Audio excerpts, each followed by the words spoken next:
새로운 행정체제로의 개편도 힘들었지만 원래대로 되돌리는 일은 더 녹록지 않아 보입니다. 바로 부천의 광역동 얘기입니다. 네, 민선 8기 부천시의 최우선 공약 가운데 하나였고 시민과 약속한 날짜도 있지만 무엇 하나 확실하게 결정하지 못했습니다. 이정화 기자가 전해드립니다. 광역동 완전 폐지를 약속한 기한까지 남은 시간은 이제 1년. 목표는 3개 구청을 완전히 복원하는 것이지만 순조롭지는 않을 전망입니다. 행안부 승인이 전제돼야 하는데 제때 추진될 수 있을지 확실치 않습니다.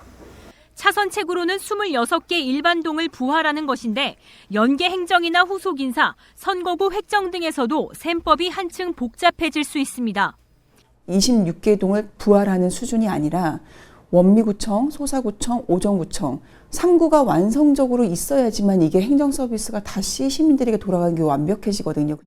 현재 부천동 행정복지센터가 있는 옛 원미구청사 활용을 비롯한 각 구청의 복원 방안도 고민입니다. 14개 시설을 빼고 원미구청을 전체 리모델링 하려는 것들, 신축하려고 했던 거를 취소할 것이냐. 아니면 그 자리에 어떻게 원미구청을 다시 세울 것이냐. 그 집행부에 전혀 계획이 없습니다.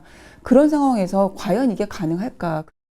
지난 2019년 부천에서 시행한 광역동 체제는 당시 행정 효율화를 내세웠지만 이후 주민 민원 등 각종 부작용이 잇따랐습니다. 지난 지방선거에서 부천시장 후보들이 여야 할 것 없이 광역동 폐지를 공약으로 내걸었던 이유입니다. 전국 최초로 시행했던 광역동제를 더는 유지하기 힘들다고 판단한 겁니다. 이처럼 광역동 폐지 쪽에 무게가 쏠리면서 지역사회도 한층 바빠졌습니다.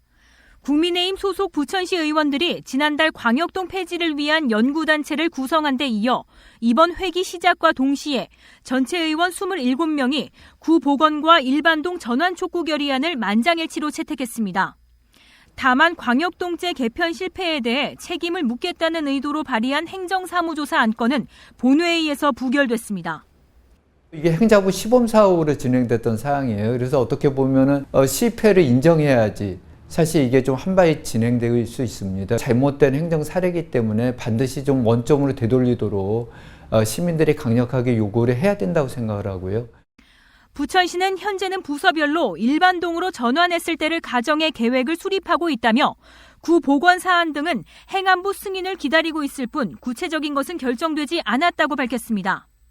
전국 최초로 광역동제를 선택했던 과거 부천시의 결정이 결국 3년 반 만에 원점으로 돌아왔지만 남은 과제들로 또 다른 난항이 예상됩니다. 헬로티비 뉴스 이정화입니다.